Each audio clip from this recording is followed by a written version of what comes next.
Hi guys, what's happening? I hope we're all good today, and we're back with another episode of Behind the Grill podcast. I'm cramming them in. I've loads to get recorded, and I'm very lucky, very blessed to say I'm joined by Karanjit today. Karanjit, say hello, mate. Hello, mate. Nice to see you. So we're going to talk all things cricket with Karanjit. We're going to talk about his coaching journey, where he's got to, how he's got there, what he's up to at the moment. Look forward to 2022, the summer, what it's going to bring. I'm sure it's going to be a busy one. Yeah,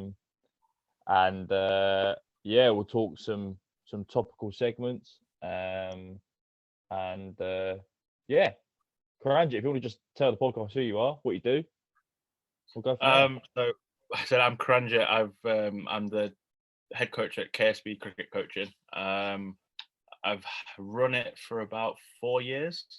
Going to my 5th year now. It's been a pretty crazy and unexpected journey, I would say. I think when I started it in 2017, I didn't expect it to go the direction it's gone now. And it's I've been really blessed. I think I'm very lucky to work with the players that I work with. But yeah, it's been amazing. And I wouldn't swap it for anything. Initially, I wanted to be a professional cricketer, but that didn't quite work out. I kind of I've said it to a few people actually that coaching was never really on my radar up until I thought, you know what, playing cricket's not going to happen. Even then, I was like, I'll probably join the family business. I'll probably, be with dad and sort of, be with the family. But then cricket's a massive passion, and I just sort of started doing a few one-to-ones here and there, and suddenly got a massive love for it. Just seeing the players develop and sort of building relationships with those players and seeing how happy they were after sessions and sort of getting messages of parents when they performed really well or asking, just having that interaction with the kids. It was really, really cool. So I decided to sort of make it into a business, or a business, I should say, because I don't really look at it as a business. I look at it as something that I do. I love it. It's a passion. And yeah, it's grown so well in the last 3 years, especially. But over the 5 years, it's been unreal. I'm also head coach at Scunthorpe Cricket Club, that's where I hold all my one-to-ones and all my sessions, and it's a great club. Yeah, and they've been really good to me. Without their support, I don't think it would have grown as much as it has. But yeah, that's my journey so far, and it's a long way to go yet. It's forever learning, but it's an incredible one. I think coaching and teaching gives you something. It gives, it might be too deep, but it gives you a really nice feeling emotionally inside. It makes you feel so good when you sort of are able to build those relationships and sort of get to know people, and see them be successful. It's amazing. It's amazing. Oh, massive. Yeah, I completely agree. It's the reason why we do it. It's the reason why we fall in love with what we do. And I said before, we're very, very blessed to be in the position we're in, that we can wake up every morning and go to work. It's not work for me. It's 100%. Yeah. Get to work with some amazing people, in some amazing places. Yeah, I completely understand what you're saying with that feeling of that warm feeling inside when you see someone you've been working with succeed. I think it's really nice, really special. Talk to me a little bit about playing. So you said that professional cricket was the goal, and then that kind of faded away. Talk to me a little bit about your playing journey. So I started with obviously Scunthorpe, then went to Lincolnshire age groups. I always played sort of a year, 2 years above my age. So I got into Links under 13 squad when I was 10, which was quite cool back then. I was obviously super excited. I got into Notts Academy when I was 14. So I was on that pathway. It was really, really cool. Played my first second team game when I was 16. But I just, I ended up playing for Notts Second, not many games for Notts Second. I didn't play, I think I played about 6 or 7 before being released, and sort of went to Worcester, had a really good sort of 6 months there, but just a contract didn't materialise. I didn't score enough runs. I didn't score enough big runs. I kept getting a lot of 70s and 80s, which I thought was okay at the time, but then you look at it and think, you know what, probably should have converted one of those into a big 100. Went to Northants, got 100 there, but there was just something missing, I think, with my journey as a player. I always felt I was good enough. I always felt that given an opportunity, I could have done okay, but I think I didn't score enough runs. I didn't score enough runs consistently in second team cricket to allow that. So, it's been a real like up and down journey with cricket, as cricket is. It's up and down. You're never up there. You're never at the bottom. You're never at the top. It's sort of like you have to stay balanced. I think I said this in a previous podcast that I did as well, that I think I wanted it far too much.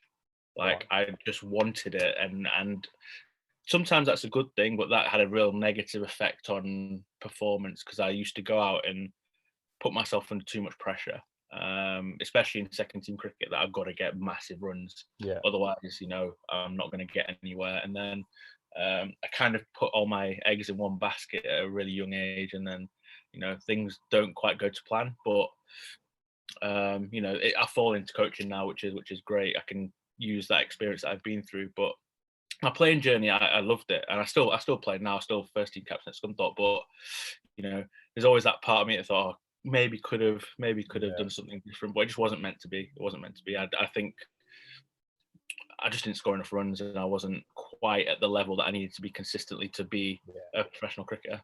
Yeah. I mean, it's such hard work to get there. And I've played with lads who've been in similar positions who unbelievably talented players, and really fortunate enough to be in academies. One was at Warwickshire, one was at Northants, and didn't quite make it. And it's just incredibly difficult. But I think, as you said, you can now use those experiences and stuff that you learn playing second team cricket and stuff like that, and going through those pathways to now help the youngsters that you work with now. I think that's really important. Yeah, 100%. I think like the journey teaches you everything.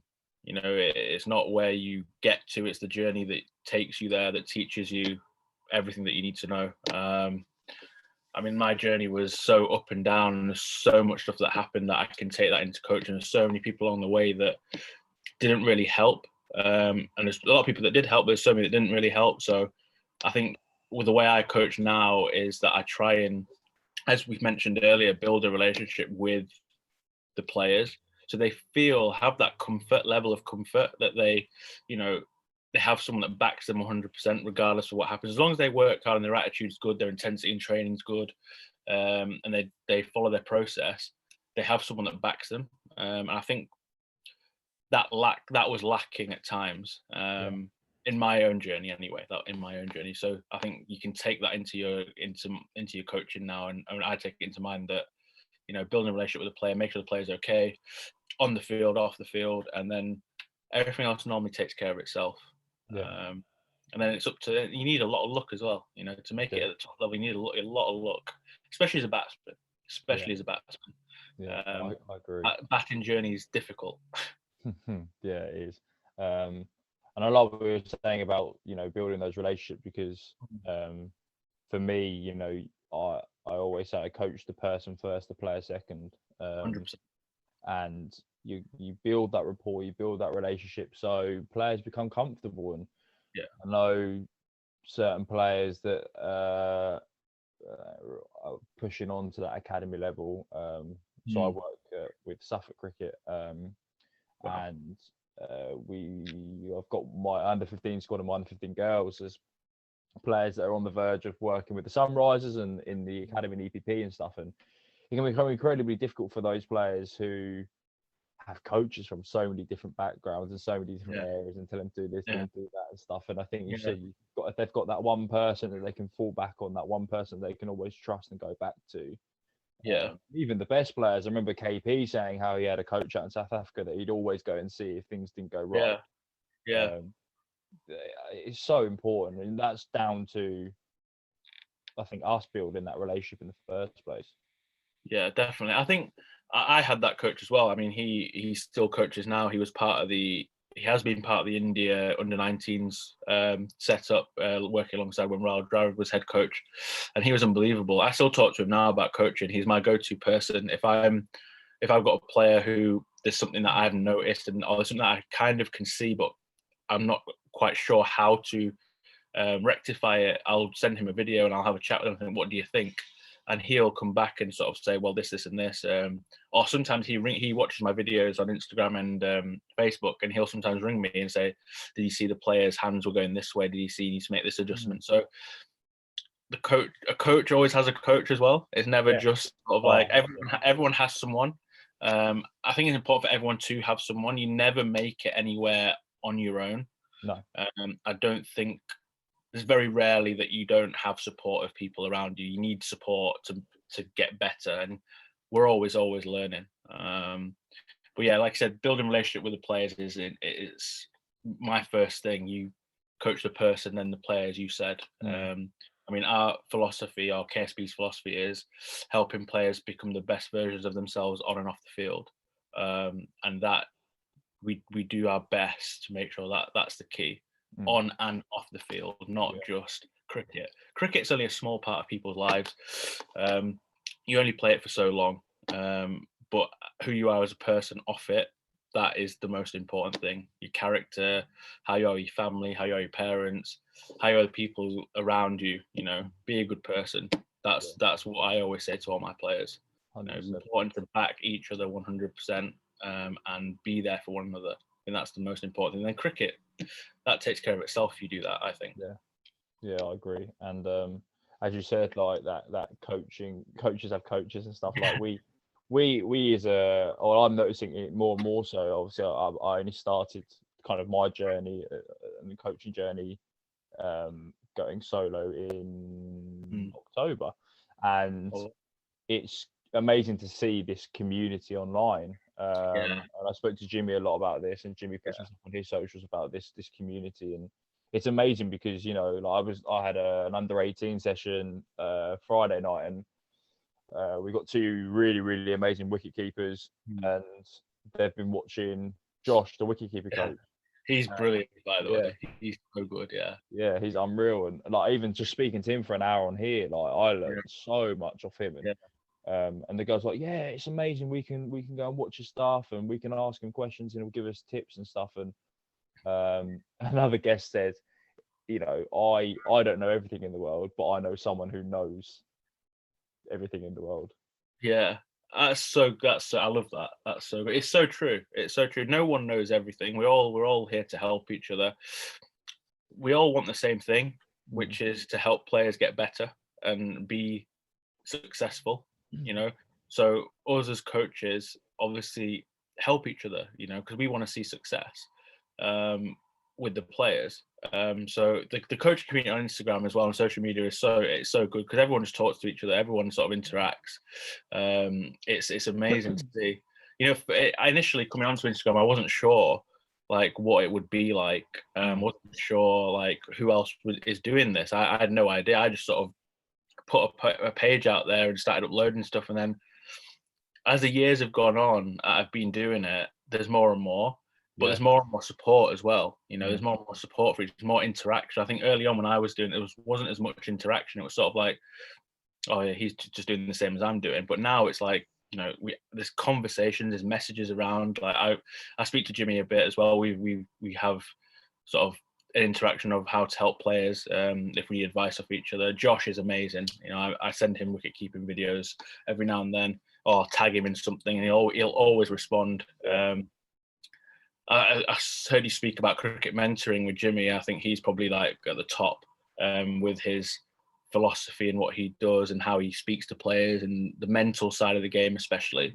But there's so many. But it's amazing because, like I say, we're all here to help each other. It's a nice journey. It's nice to have that support along the way.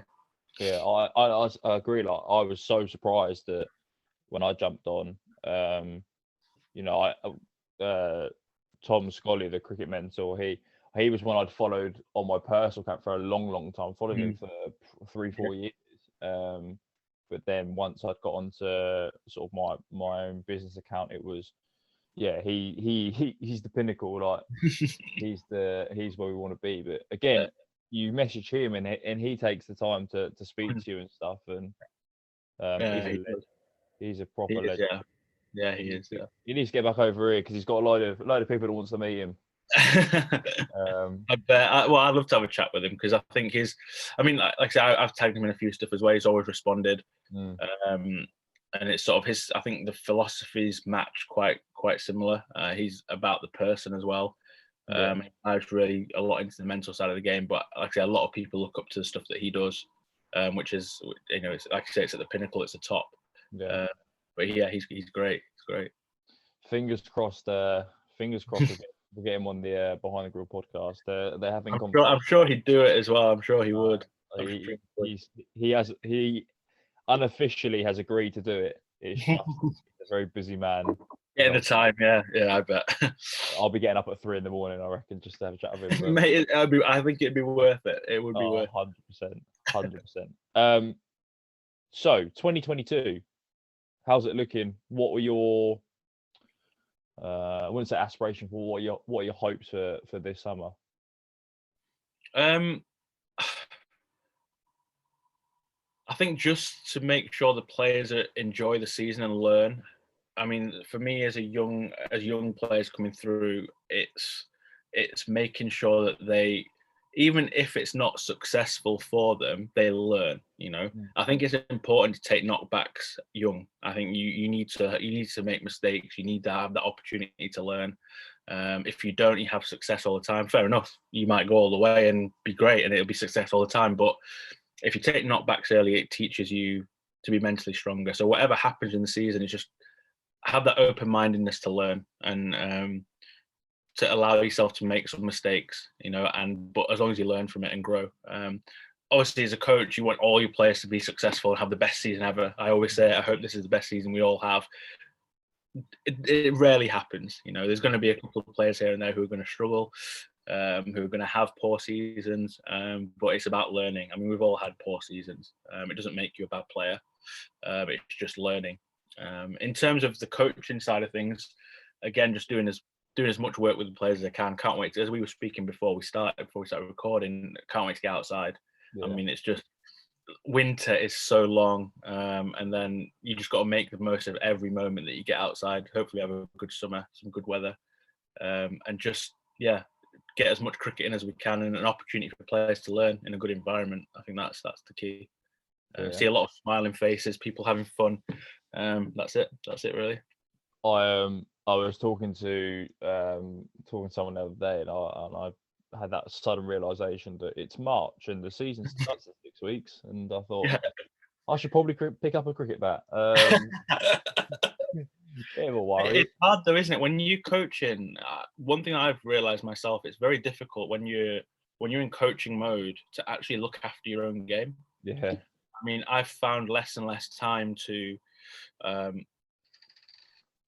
improve myself, if that makes sense. But I know I have to prepare. I'm first team captain in my club, so I need to set an example as well. So, but it's difficult. It's difficult to find a balance. I mean, I've had about 4 or 5 nets since the turn of the year, and they've gone okay. But again, I'm one that I just need to get outside. As soon as I'm outside, I can actually, balance my time better and have more meaningful practice for myself. Because I've been playing 20 years since I was probably longer than that. I was 9-10 years old. So you eventually find your way of practicing. So I tend to do more drill work inside, and then outside I can actually free up a little bit more. But yeah, it is hard as a coach to look after your own game because you're so busy. And sometimes when it comes to your net, it's like, do I really want to do this, or do I just want to go and chill out for an hour now until my next person comes? It's difficult. It's really difficult. But yeah, you've still got to try and set an example as best you can. Yeah, same. I'm second team captain for my club, so it's been really difficult. Friday nights my club train. Friday nights I'm coaching with Suffolk, so it's like I haven't been to a club session yet, which has been a nightmare. And then the 1 week where we had a session free because it was half term, I got COVID, so couldn't even go to hit with the boys. But yeah, it is difficult, but it You'll be right on time. Then as soon as you get outside, you'll be back on it. Oh, I hope so, mate. Otherwise, it was going to be a long season. What I'm trying to think. What are the if you had like one big dream, if there's one big thing that you could do with KSB Cricket Coaching or with Scunthorpe Town, what if there's one big thing that is just there, what would you like to achieve? Geez, I've never really thought about it like that, to be fair. You obviously have pipe dreams and stuff like that. You dream about coaching like at the highest level or whatever, or taking your club to like a league win. I don't know, like you know, at this level, it's all about having fun with your mates, isn't it? And sort of like winning something with your mates because it's great. Yeah. But I try not to. I get a bit of abuse for this, but I try not to look too far ahead with anything. One mistake that I made when I was playing was looking so far ahead with stuff that, you know, and I just focused on that at the top rather than thinking about what it's going to take to get me there. It's a bit like building an innings, isn't it? It's like you got that 100. How are you going to get to 100? You're not just going to get there. You have to. There's steps that you take. There's journeys that you take. There might be a period in your innings where you're a little bit like, oh, I'm struggling here, but it's how you fight through that. So for me now, what I do in life in general, whether it's coaching, whatever it is not look ahead. Take things day by day, and sort of like whatever comes my way comes my way. But the main thing for me as a coach is to make sure that my players, the players that I coach, are healthy, they're happy, and they're doing everything they can to improve. And I'm just here to guide that and make sure that they're everything in their life is sort of like, you know, they've got all the support they need to achieve the goals that they want to achieve. So for me, as for KSB, it's just make sure every player, whoever comes to the academy, we help turn to the best version of themselves. They enjoy it, and then we help turn to the best version of themselves. In terms of a pipe dream, coaching at the top level would be nice, but who knows if that would ever happen. I'm just learning and willing to learn as much as I can to be able to be the best that I can be for the players. One thing that I would want is, and I've seen buzz about cricket and his indoor centre. I mean, that would be quite cool. That would be quite cool. I remember sitting on a podcast with him and Top Cricket Academy during the first lockdown, and we actually jokingly were speaking about having our own centre. He actually has gone and done it, which is absolutely amazing. And what the stuff that he puts out is great as well. But that probably would be one of my real like dreams in the next sort of 5 years, is to have an indoor centre. But they're expensive, and finding places and stuff like that is difficult. Unless you have a real good supporter with you, I think it's difficult. But credit to him for going out and doing that, because it's insane. It's insane. Yeah, it's unreal. His centre is the cameras that he's got, the facilities that he's got. It's on par with sort of top level, you know, top level facilities that you get around first class counties. It really is, and obviously the coaching that he's doing reflects that as well. Yeah. He's another one I've dropped a little message, see if he'll jump on. Yeah. I'm sure he's a badger like us all. He'll love to come on it, I'm pretty sure. Oh, mate, I'm in everyone's DMs at the moment, just flying around. Yeah. Well, like I said, I don't really look too far ahead. It's just step by step. Yeah, and whatever happens, as long as the players that come to me are happy and improving. That's it. Spot on. Interestingly, I do my one-to-one coaching out of a farmhouse. Someone has a little farm. It's literally a warehouse on a farm, and they just put a cricket lane in there. Yeah, that's so cool. I've got a friend who does that as well. He's literally just come onto Instagram. He's called Soul Cricket Coaching. He's just sort of starting his journey. Yeah. I think he does badminton as well. He's got a friend who does badminton as well, and he's got a little facility in Grantham. I mean, it's miles away from me. It's 2 hours. Lincolnshire is massive, so it's 2 hours away from me.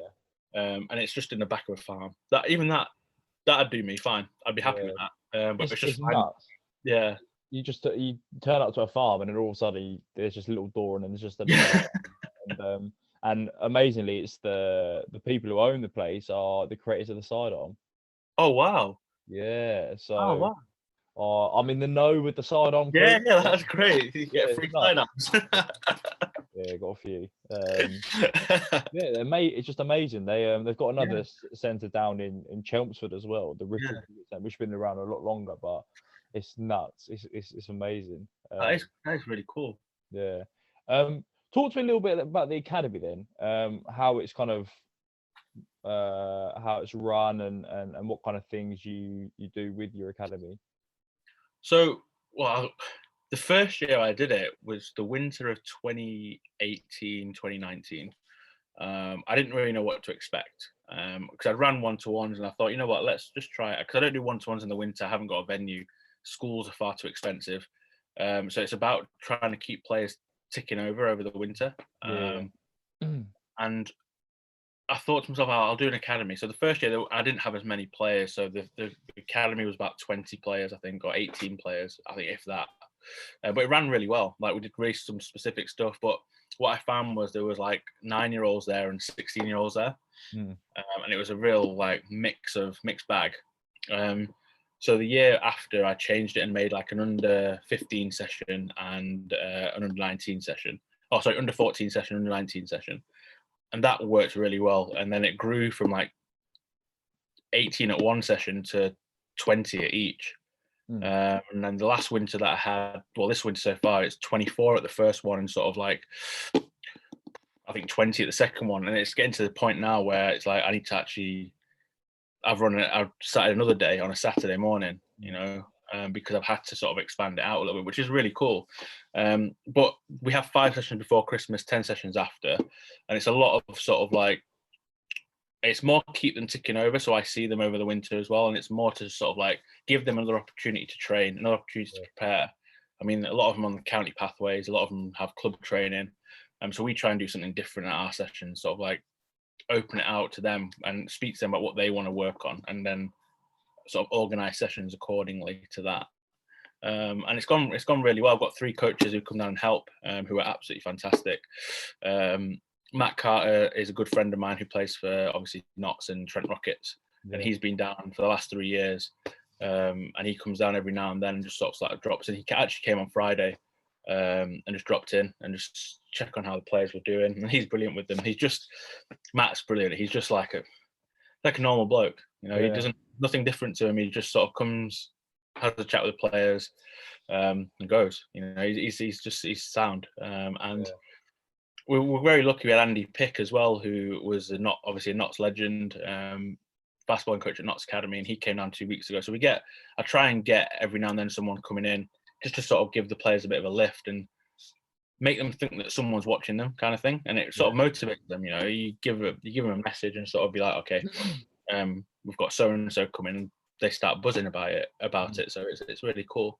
And the older academy, we actually played our first games last year, which was amazing. So we over lockdown we set up a WhatsApp group because we just wanted to keep in touch. We built such a strong connection with that group. All of them built a strong connection with each other, and I did as well. So we wanted to keep in touch. I wanted to make sure they're okay. So we set up a WhatsApp group. We regularly chatted in there. We had Zoom calls. We had like fitness Zoom calls. I took a lot of I'm a massive Liverpool fan, so I took a massive inspiration from there. It was like Zoom calls and what they did, like yoga sessions and stuff. It was amazing.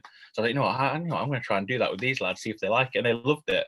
We had like quiz nights. It was really, really cool over lockdown. We all kept in contact and stuff. And then over that winter, 2020, 2021, we didn't have much because we went into lockdown again, January 2021. And they all asked, are we going to play some matches? I was like, you know what? Yeah, we are. And then I organised matches, and then out of nowhere, he thought, no, I'm going to message someone at Notts and see if they're under 18s want to play against us. And I've obviously been there before. They know me and stuff, so they accepted it. And our first game actually was against Notts under 18s, and they had 3 academy lads playing, or EPP lads playing. Yeah, it was amazing. So the first game out of lockdown for these boys was against Notts under 18s for my academy. It was such a special day because it was down at Scunthorpe. That was the first day they opened their bar again. So we had outdoor bar. There was loads of people there. I think there must be about 100, 150 people there. It was incredible, white ball game, and it was a good game of cricket. I mean, we made two. Sorry, it was a 45 over game. Yeah. We made 220. Did really well, and then they knocked it off 5 down with about 4 overs left. One of their academy lads, Travis Holland, watch out for that guy, by the way. He's class. He made 150 not out. Ooh. And honestly, it was so good to watch. It was just like he just looked a level above everyone. You could just tell that he was a level above everyone. But again, coming back to the academy, that was their first game, and we played 4 games that week. We played against Worksop College, which was my old school. Played against Hull University, and we played against the 40 Club, and we had 4 really good games, won 2, lost 2. But to give those guys that game time before the season started properly was really nice. So again, they've built an even stronger connection now from playing together, and we're going to do it again this summer. So we play Notts and Worksop, Hull Uni, 40 Club, and maybe a couple more games as well. If there's anyone watching this and they have an academy, then drop me a message, because we would love to play more games. Yeah, mate. I think that's one thing that we should try and do as well as a cricket community on or Instagram or social media, is try and organise a tournament. I don't know how that would look, but start a conversation. But we organise a tournament between each other. I think that would be really, really cool. Yeah. Cool. Well, that could be that could be sick. That could be really sick. There's it's really interesting, because I haven't really come across many like cricket like academies like yours, and I think that's a lot of football academies actually. Named loads around where I'm based, but no real cricket academies, because you've got club, and then you've got like minor county or county pathway, and then that's kind of where it is. But I think that's spot on, mate. It sounds really, really good. Really good. I think it's just important to give them extra game time. That's what we wanted to do. We wanted to give them game time, especially since we've missed so much cricket. And they all wanted to play a game together. They were like, we think we're a really good team. We could beat anyone. We could really. And then when I said we were playing Notts, they're like, oh, that might be a bit more tougher. I was like, honestly, guys, just go and enjoy it. It's just Notts. It's just a name. Yeah. You're still playing against 11 of the blokes, and fair enough, they get higher practice and stuff like this. But for me, it's just giving them game time and making sure that they feel like they're getting enough cricket. And for me, it was so nice to see them all come together. And I'm hopefully going to organise some games for the junior academy as well. I think it's important. I don't think, as a coach as well, sometimes like if you do one-to-ones with them and never see them play, it's difficult to understand them. So you've got to see them playing games as well. You can't just run one-to-ones with them and never see them play a game of cricket, because how do you know what your training is reflecting on the game? Sometimes I know cricket's based on stats and it's all numbers, but sometimes the numbers don't reflect what's actually going on. No, not at all. So I think it's important as coaches to go out and watch. So even if they're not playing for the academy, I try and go out and watch them in games, because a lot of them play for either the same club or the same age group in county. So they're all at one place generally. So I'll try and get to as many games as I can if I've got some free time, just to watch them and see how they're getting on. I think it's good. It's a nice feeling for them as well. I think about it in my shoes. If I had a coach who came to watch me, who works with me all the time, it's like, oh, he's actually come to watch. That's amazing. I feel really good about that. It just makes your chest stick out a little bit, like someone's coming to watch me play. It's just little things like that. I think really do help.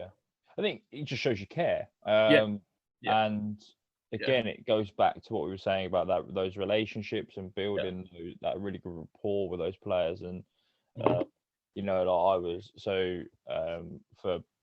for Suffolk this year, myself and a guy called Rob, we were effectively leading the 15s up to the ladies first team. We coach everything in between, and I said to him about how we're both going to attend fixtures for the 15s, the 18s, the ladies first team, because I've put so much effort into their winter program. I want to go, and I'm happy to travel all the way to wherever we got to go for Lincoln. On a Sunday morning at 11 o'clock. Cleethorpes away. That's not far from me. I'll meet you for a coffee if you do that. 100%. But like I'm so invested in them, and I've spent so much time in them, that I want to go and see that finished product really. Yeah. So I completely get where you're coming from. Mm. And it's nice for us as well to see that end product. And I get that a lot with being second team captain and mentoring some of the young lads that are pushing through Yeah. to try and go and play for our first team in the Premier League and stuff. Yeah. And I remember one story.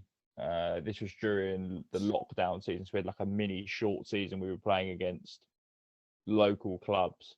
Yeah. Our Premier League was still going on, but the twos were put in like a little local mini league. We played against a couple of first teams that were in the league above us, and we've got a lad who joined a couple of years ago. He's 17, turning 18 now. So he would have been 16 at the time, and really talented cricketer. And he was playing for the twos at the time and wasn't really scoring many runs, and he was sliding down the order, sliding down it. And in this game, he was batting at 7, or he was like 100 for 5, like struggling.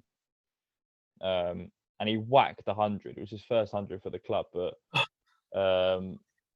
he 50 or 50 balls, and then the second 50 was off about 20 balls. But he was batting against a lad that had played Premier League cricket. He was with the YCs, left armour. And I could just see this lad getting angry and angry, faster and faster and faster. Yeah. And this young lad, Harps, was just going bang, bang, and he was hitting everywhere. And honestly, I one of the proudest moments, because I had a lot of time with him, like talking about cricket and just helping him in his journey. And then to see him like muller 100. Yeah, I bet that's incredible. But it just took him apart. Like at 16, just took him apart. And he's gone on and he's playing first team cricket now. And it just shows, doesn't it? You're one innings away, aren't you? Mm. I mean, it's such a cliche, but you're one innings away from realizing what you can actually achieve and what you can do. And once you've done it once, you feel like, I can do that. Yeah, I'm good enough to do that. And like you say, his journey sounds like the knockbacks that he took, as we said earlier, the knockbacks he took helped him. It sounds like he just freed up. Yeah, he did. Freed up, which is wow. For you as well, that must be so nice to watch. Oh, it was unreal. It was unreal. Just like he got a few innings and just it was there but not quite, and he was getting himself out, and then all of a sudden he just came out. And what I loved about it was that 50 or 50 balls was so mature.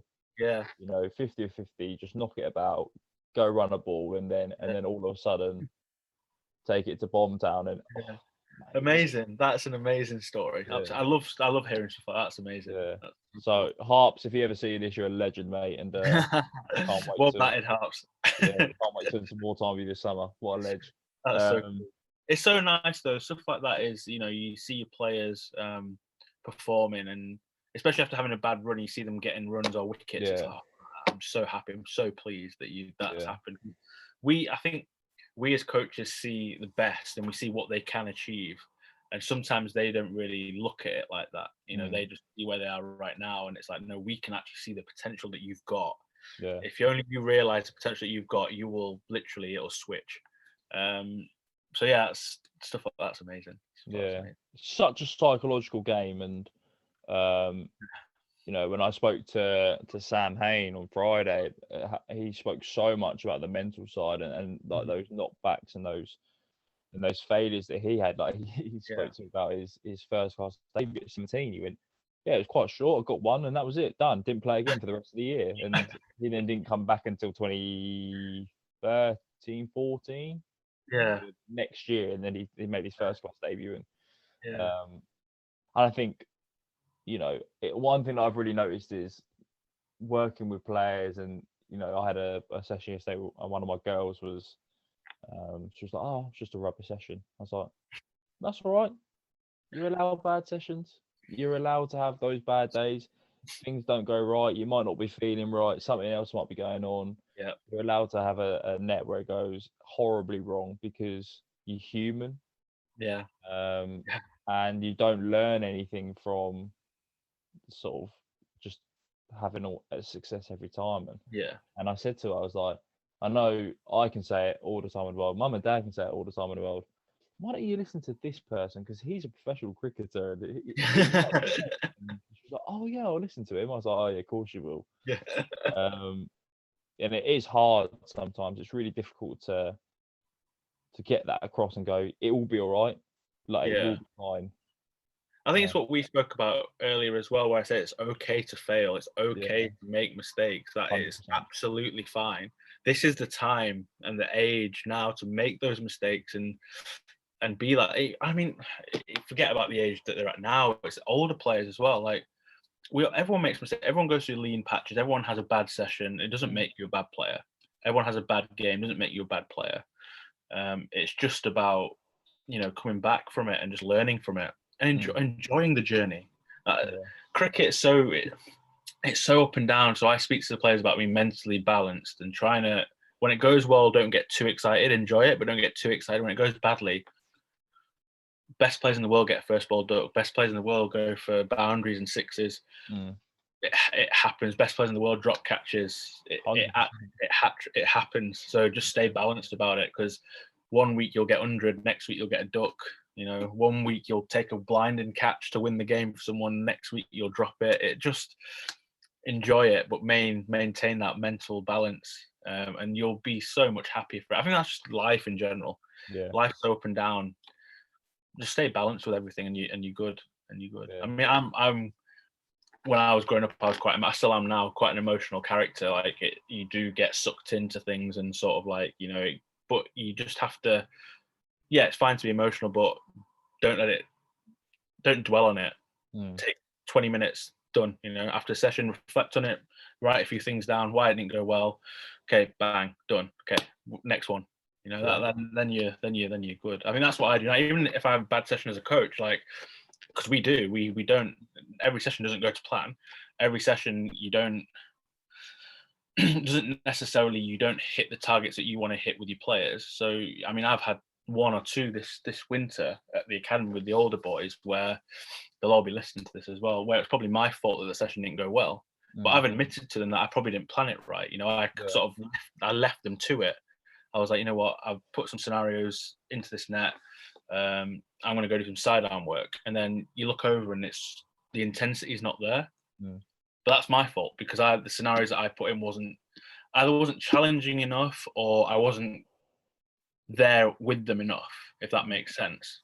So I take blame for that, saying, no, okay, all right, I'll go home, write it down. Okay, next session, intensity is going to be ramped up.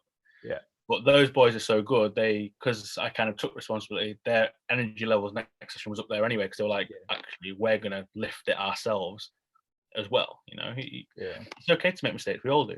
We're all human. It happens.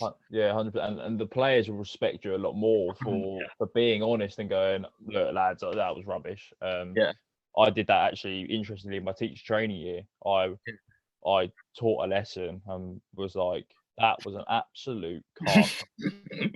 And it was with a group of year 10 boys, top set, rowdy group. But it was just rubbish. And I sat them down the next lesson and was like, lads, I'm not being funny. I'm really sorry for wasting your time. It was awful, and behaviour was then poor and everything, and it was just a complete car crash. And from then on, I had so much more respect from them, because they were like, oh, he's human. You get a lot of people that just will be too arrogant, and they won't let their ego accept that wasn't right. But you get a much better response from just going. You get more respect. Like you say, you get more respect. You get more conversations. You get acceptance that if things don't go right, you're all in it together. But I mean, you're allowed to make mistakes. But you have to be able to admit it. If you can admit it to the players that you made a mistake as a coach, they'll come back to you and tell them when they made a mistake. They won't just hide. That's the beauty that I've seen, and it's so much more authentic in how you are as a group and how the sessions flow, that we have open and honest conversations now, or better conversations than we had before, because they've it's acceptance that mistakes are allowed, bad sessions are allowed. You come back stronger from it. It's just the nature of it. It's the nature of everything that you do in life. But like as you said, it's taking your ego out of it and not being arrogant enough to know that not everything is everyone else's fault. You've got to also take some responsibility. And as a coach and as a leader, when you're running a session, it's not going right and the behaviour is not right. That's not because of the players. That's because of the way you've set up the session. That's how I see it. Yeah, I agree completely. Should we talk about the IPL? Yes, I love the IPL. I, Absolutely love the IPL. yeah, I want to talk about the IPL for a while actually, because obviously the auction happened it was a few weeks ago now. Yeah, yeah. And I've just I'm on the IPL Instagram page. I'm just looking at some of the squads. Have you got a team? Yeah, so my family background's actually from India, in Punjab in India. So I started with them. I realised they were terrible. Obviously, I've got a massive affection. Kohli's one of my idols and heroes. Love watching him bat. Love the way he goes about the game. He there's a lot goes around about him, about his behaviour and stuff like that. Some people love him, some people hate him, some people are on the fence. But I just think the way he does things is great. So the last few years, I've lent more towards RCB as well, with AB de Villiers there as well. I mean, those two in 2016, those two were just something different. Yeah. But to be honest, I don't really support anyone. It's just more watching it, because I just think the cricket is played in that tournament is just next level. I don't think there's tournaments in the world that are really good. I think PSL is really good. Big Bash is it's okay, but it's losing its a little bit of credibility now with the way it's I don't know, it's something about it's just not quite right. So the PSL and the IPL are two main ones in world cricket at the minute, but the IPL is in a league of its own. It's incredible. But yeah, I just watch it for the because there's so many people. MS Dhoni is a massive hero of mine. There's so many. Rohit Sharma. That it's so difficult to choose a team. So I just sit on the fence and watch the cricket. As I said, I started with Punjab. They weren't very good, so I just sort of left it. I was like, I'm not going to actually support them. I'm just going to watch the cricket and enjoy the cricket. Otherwise, I'll get too emotionally attached to it. I know what I'm like with football, so I can't get emotionally attached to a team with the IPL, because football's enough for me as a fan. It's I'm just having a look at the squads, and I mean, Mumbai again looks strong. They're always really good.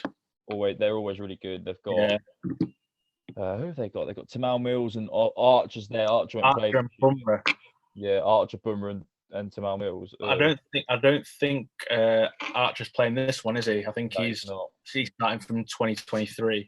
Yeah, and they've got a couple of interesting ones for Mumbai. You've got Tim David, so the Singapore-born Aussie who is just going everywhere and absolutely whacking it. Hitting a long ball. He was at Surrey. Was it Surrey? Yeah, he was at Surrey. Yeah, and he's got a 100 gig as well. Yeah. And also the Wild Brevis, the baby AB. He's gonna be really interesting. And that's amazing how he's had an amazing under-19 World Cup, and now he's in the IPL. I mean, he looked class. What did he get? He got like 3 or 4 90s in a row, didn't he? Before he actually got 100. But I mean, he looked a level above in that under-19 tournament. I mean, him and Yash Dull, I think, were just exceptional. But he was. It'll be interesting to see how much he plays, or if he's there for a more sort of like as an academy sort of like up and coming player, or if he actually plays a role. It'll be interesting.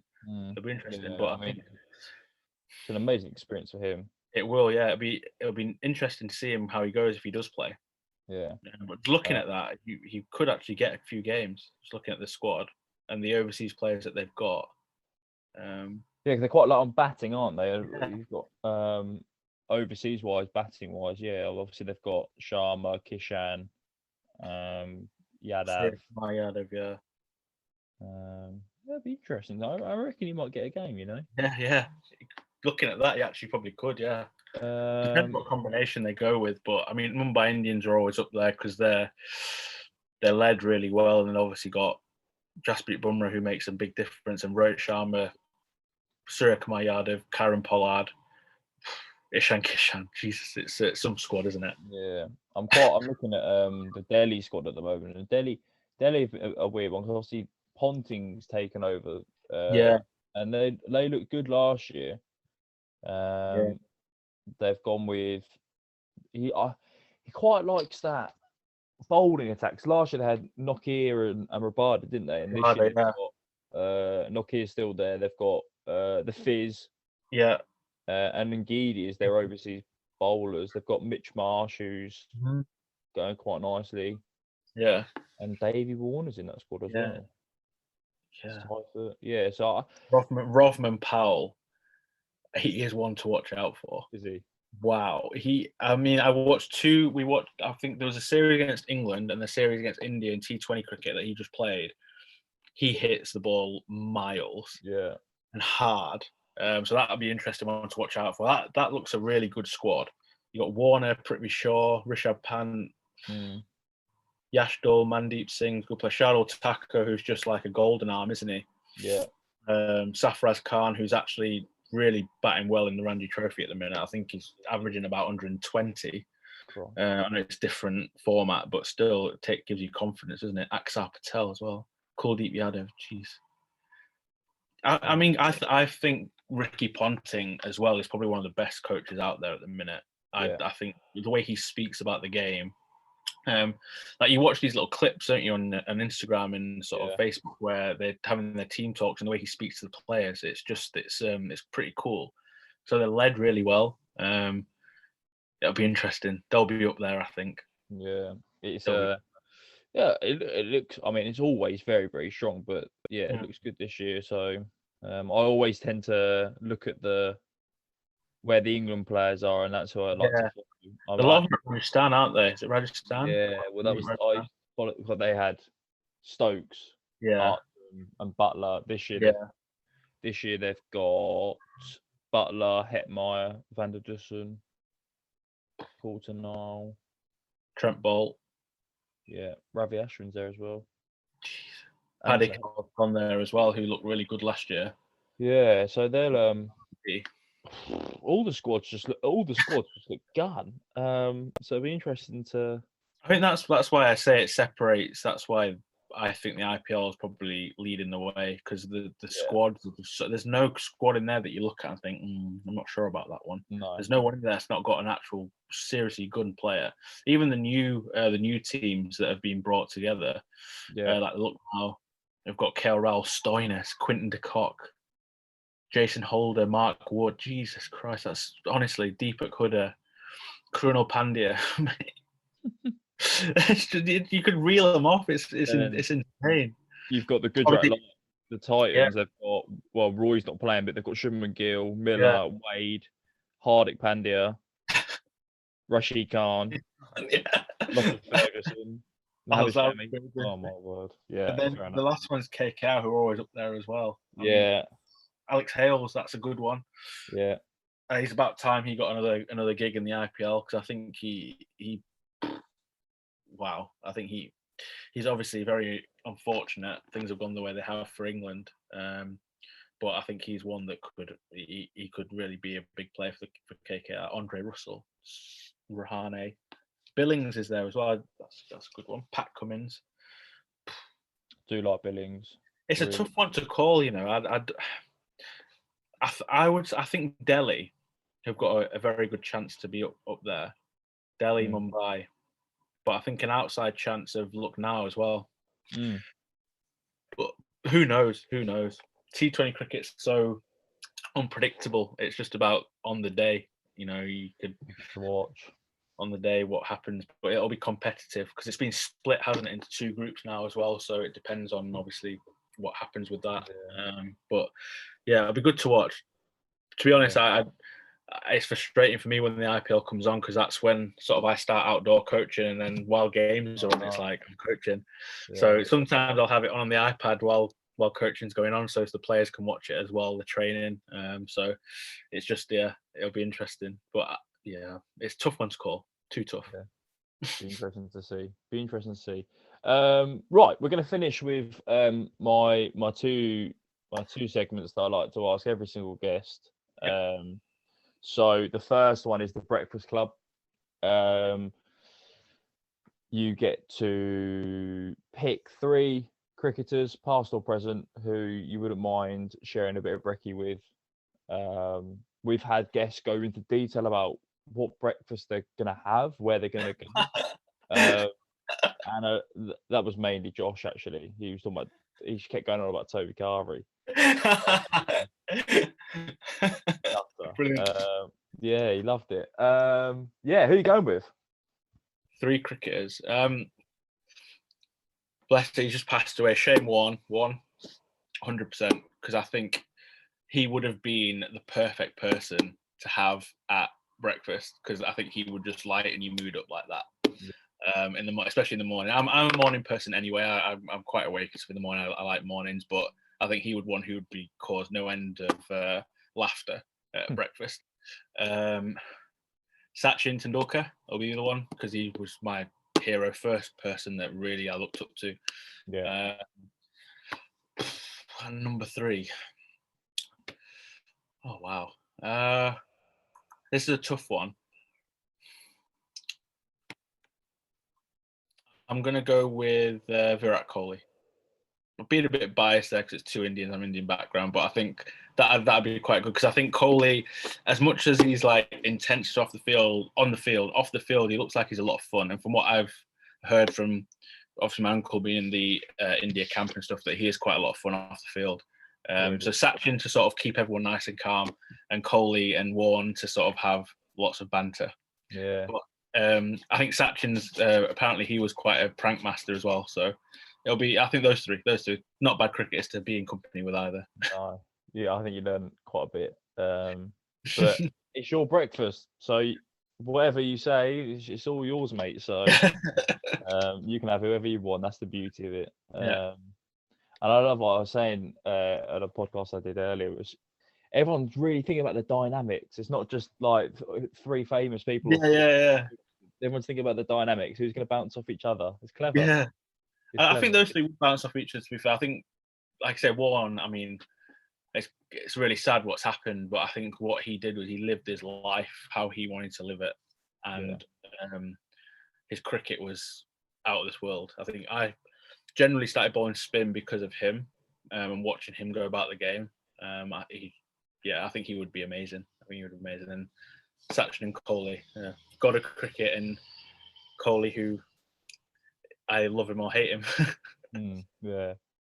Warney was. I've heard some amazing stories about Warney, and I was really fortunate enough to be working at Lord's last year when the 100 was going on, and I remember we had so I'm coaching in the indoor centre there for it was just summer camps at the time, and it was the press day, so all the players coming and getting kit and whatnot, and walking into work at 8:30 in the morning, just half asleep really, and as I walked down the nursery ground towards the indoor centre, one of the doors to the pavilion just flings open. Jesus, and it's just Shane Warne. Warne just walked past him, and I was like, okay, that's amazing, and that's quite a cool story. You just have to like pinch yourself with, especially being there, you're just around people all the time. But I was like, oh, that's Warney, fair enough.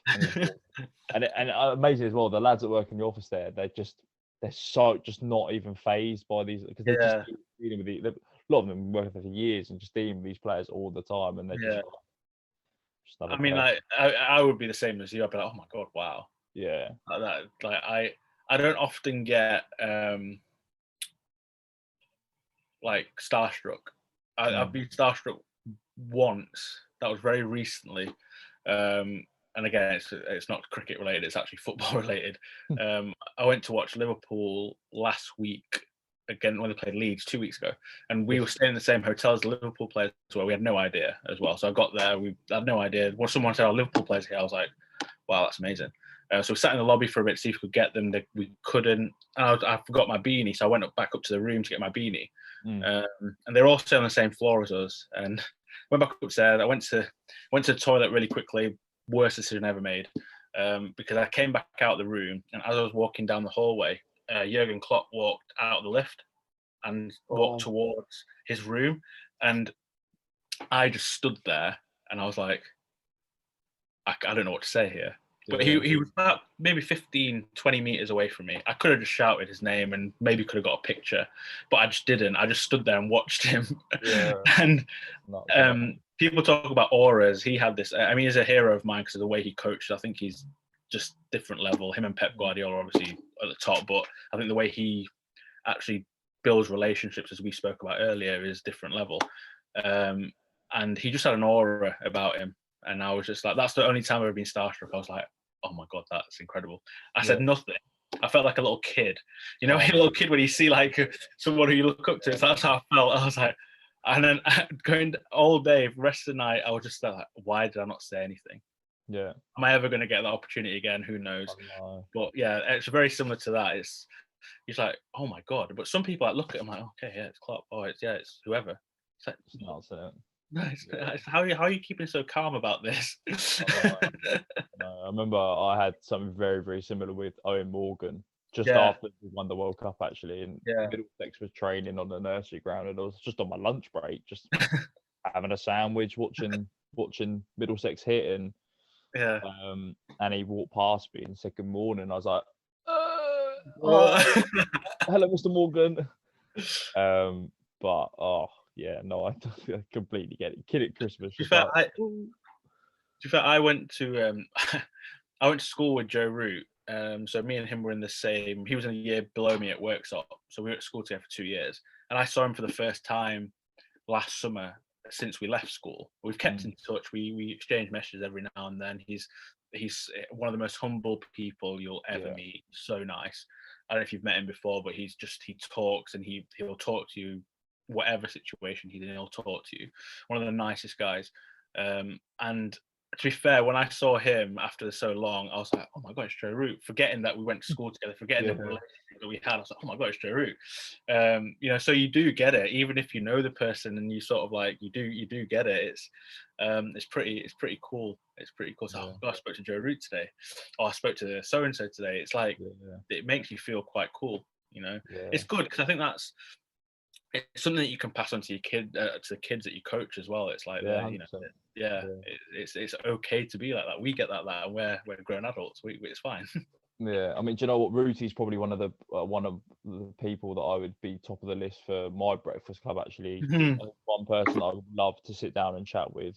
I was debating him or Virat. That's what I was debating. Yeah. Tell you what, that'd be the dream. Get Joe Root on the behind the grill. God, that's the pinnacle. Make that happen. We'll make that happen. Oh mate, I'd love it. I'd absolutely love it. I don't think I'd be able to speak to him. I'd be like this. Well, yeah, you just talk. Whatever you want to talk about, you talk about it. Hello, Mr. Root. And finally, my favourite question, because no one expects it unless they've watched the episodes. It's quite funny watching people's reaction to this question. But when this goes out, I'm a massive horse racing fan. I would have just been to Cheltenham, and I'm excited. I'm scared, but I'm excited. So, Karanjit, if you owned a racehorse, what are you calling it? Oh my days! Now, I'll give you a little bit of time to think, and I'll give you some clues and some help. So, Ollie Morris, who I did a podcast with this morning, actually, just before this, his missus's twin is in a syndicate for a racehorse, and it's called Jessie. Right. So he said he would call his horse Woody. Toy Story. Right. Clever. Okay. Jimmy Lomas, probably my favourite at the moment. He likes to call animals by human names. So his dog's called Walter, and he called the horse Mark. And Mark wins the Grand National. Outstanding from him. I've got one. I've got one. This is the only people who will get this is who I was out on a walk with. So you talk about animals being called like names, like humans. So we were out on a walk at Curb Edge, and there was this dog who ran past us, and then the owner ran past and shouted Clifford. And I thought that was one of the funniest names for a dog I've ever heard. So I'm going to call my horse Clifford. Clifford the big red dog. Yeah. Yeah. I like it. Why not? Clifford? That is probably poor. I need to think about it, but Clifford, it's one that comes off the top of my head. Clifford will do. No, I love it. It could be anything. That's the beauty. And it's your horse. So what I love about that question is because it's so random. Yeah, it is. Yeah, that is so random. Sam Hain, naughty boy, was he said cunning stunts.